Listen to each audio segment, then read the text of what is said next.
자, 여러분 안녕하십니까? 대한민국 국민이라고 한다면은 누구나 부동산에 관심이 있으면서 땅에 대해서 관심이 많습니다. 그래서 예로서부터 우리 조상님들 뿐만이 아니고 해외에서도 나폴레옹이라든지 알렉산더 대왕이라든지 징기스칸이라든지 심지어는 종교에 있는 종교전쟁, 십자군 전쟁 아시죠? 다 그런 것들이 바로 땅 빼앗기 전쟁이었습니다.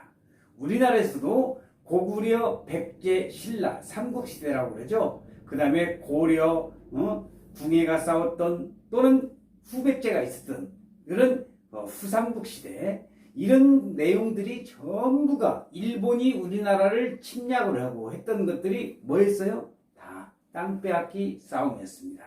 그만큼 땅은 우리 대한민국 국민뿐만이 아니고 모든 사람들에 있어서 그만큼 그 땅에 대한 관심은 지대한 관심을 가지고 여지껏 지어왔었는데, 지금 2000년대에 들어와서 이 땅이라고 하는 것은 바로 부의 축척도가 되는 것입니다.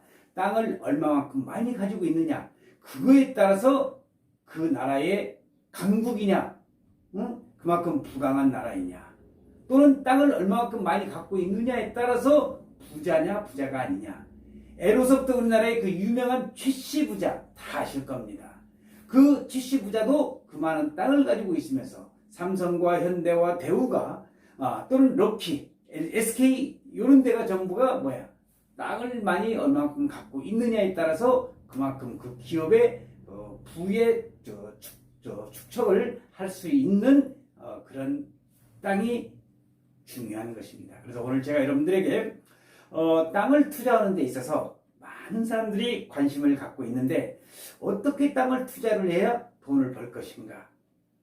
저도 이 땅에 대해서, 토지에 대해서 한 40여 년 동안 이 땅만 연구를 해보다 보니까, 물론 학술적이고 책을 많이 쓰면서 이런 그 연구를 많이 해본 입장이지만, 실무적인 면에 있어서는 그래도 다른 모든 사람들한테 부족한 것이 많이 있습니다만은, 자, 어쨌든 간에 우리는 이 땅에 대해서 어떻게 우리가 접근을 해야 될 것이냐 하는 내용을 오늘 여러분들에게 말씀을 드리는데, 일단 우리가 토지 투자를 하려고 한다면은 국토의 계획 및 이용에 관한 법률, 전에는 국토이용관리법이라고 하는데 지금은 국계법이라고 합니다.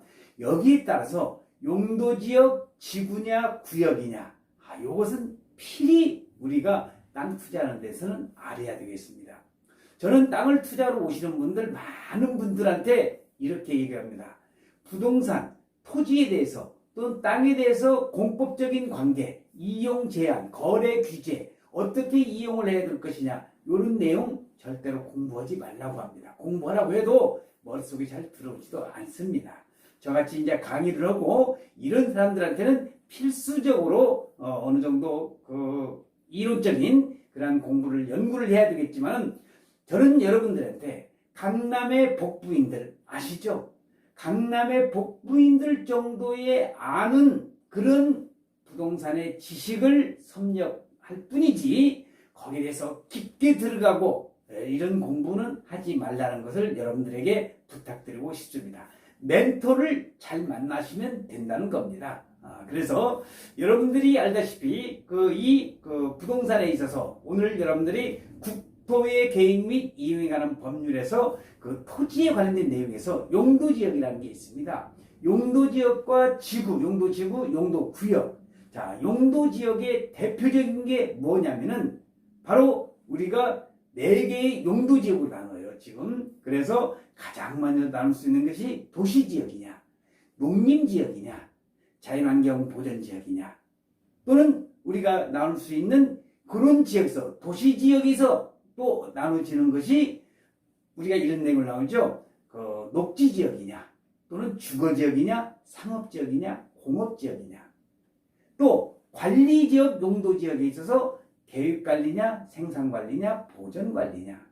녹지지역 중에서도 이제 여러 가지 또 나눠지겠지만, 자연환경 보전 나눠지겠지만은, 자, 제가 오늘 여러분들에게 말씀드리고 싶은 것은 그런 용도지역, 지구, 구역에 대한 내용을 조금 알아두시고요. 그 다음에 도로와 얼마만큼 접해져 있고, 개발이 가능한 것인지, 농림지역 중에서도 농업진흥구역인지 농업보호구역인지, 임야, 산지 중에서도 우리가 임업용산지가 있고 공익용산지가 있거든요. 중보전산지가 또 있을 것이고, 그러니까 이런 임야도 어떻게 우리가 개발을 해서 일단 땅을 살 때는 그것을 집을 짓고 거기다가 공장을 짓고 개발 가능한다고 한다면 그만큼 땅의 가치는 높아지는 겁니다. 그런데 개발도 할 수 없이 저기 지리산 계곡에 있는 산 계곡에 있는 그런 낭떠러지에 있는 그런 절벽에 있는 땅들은 앞으로도 10년, 100년, 1000년이 가도 그것은 개발이 안 됩니다. 그런 땅을 가지고 있어가지고 뭐랄까 부의 축적을 받는다는 것은 말이 안 됩니다. 그러니까 제가 말씀드리는 것은 뭐냐, 개발이 가능한 건지 개발이 가능하지 않은 건지, 자 그런 거. 그 다음에 앞으로의 도로가 어떻게 생겨날 것인지, 또는 정부의 부동산 정책이 어떻게 그 부근 지역에 이제 그 가미가 돼서 개발이 되어야 될 것인지, 이런 좀 거시적인 측면을 같이, 인구적인 측면, 부동산 정책, 인구가 얼마만큼 늘어날 것인가, 또 각 시도별의 도시 기본 계획이 어떻게 펼쳐져 있는지, 이런 내용들을요 종합적으로 다 연구 분석해서 땅을 투자를 해야 된다는 겁니다. 기껏 땅이 이거 괜찮으니까 괜찮으니까 아닙니다. 그래서 저는 여러분들에게 굳이 말씀드린 것은, 이렇게 말씀드린 것 전체적으로 하려면 땅 투자 절대로 못합니다.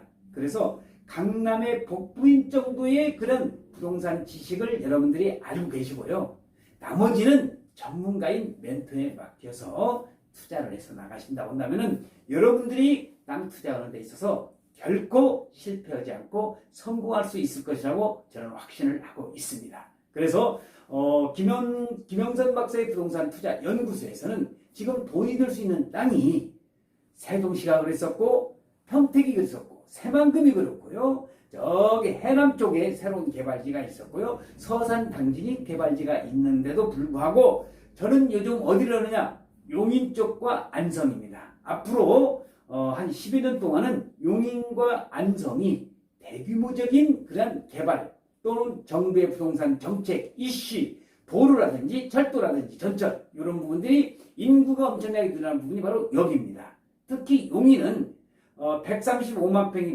개발되는 SK 하이닉스 반도체를 중심으로 해서 엄청나게 수지구와 기인구, 거기보다도 더 플러스 알파를 해서 처인구 쪽에, 그쪽 부분을 여러분들이 아마 관심을 가지실 수 있다고 한다면 부동산 투자에서 절대로 실패가 없을 것임을 저는 확신을 하고요. 다음으로 안성맞춤을 하고, 안성맞춤 많이 들어보셨죠? 대한민국 땅값에서 제가 한 20여 년 전에 부동산을 연구할 때 안성맞춤이라고는 안성만큼 땅값이 안 오른 데가 없었습니다. 지금은 절대로 그게 아닙니다.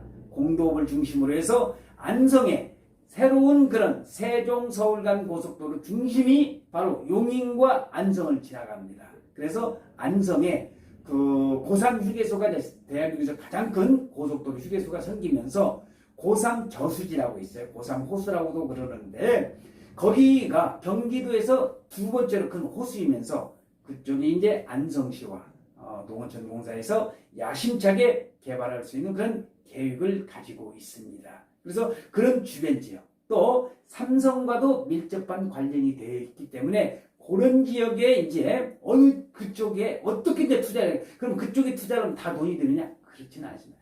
땅을 사더라도 1년, 2년 후에 몇 배가 뛰어오르는 땅이 있는가 하면은 10년, 20년이 돼도 눈꽃만치 이만큼 오르는 땅들이 있습니다. 자, 그런 것을 잘 분석을 해서 전문가들은 그걸 분석을 해서 할 줄 알거든요. 그러니까 여러분들께서 이 방송을 계시는 분들께서 물론 전문가도 계시겠지만 단순하게 그냥 부동산 투자를 해서 땅을 투자해서 돈을 벌고 싶으신 분들은 많은 공부하실 필요 없습니다. 저와 같이 그런 돈 되는 땅을 연구하고, 그러니까 또 여러분들이 너무 몰라도 안 돼. 그래서 요만큼만 알고 계시고 나머지는 전문가인 또는 멘토와 함께, 특히 김영선 박사의 부동산 투자 연구소에서는 그런 내용을 집중적으로 분석 연구하니까 여러분들이 많은 관심을 가져주시면 대단히 고맙겠습니다. 그래서 경기도 안성과 용인 쪽에 부동산 투자, 땅 투자로 해서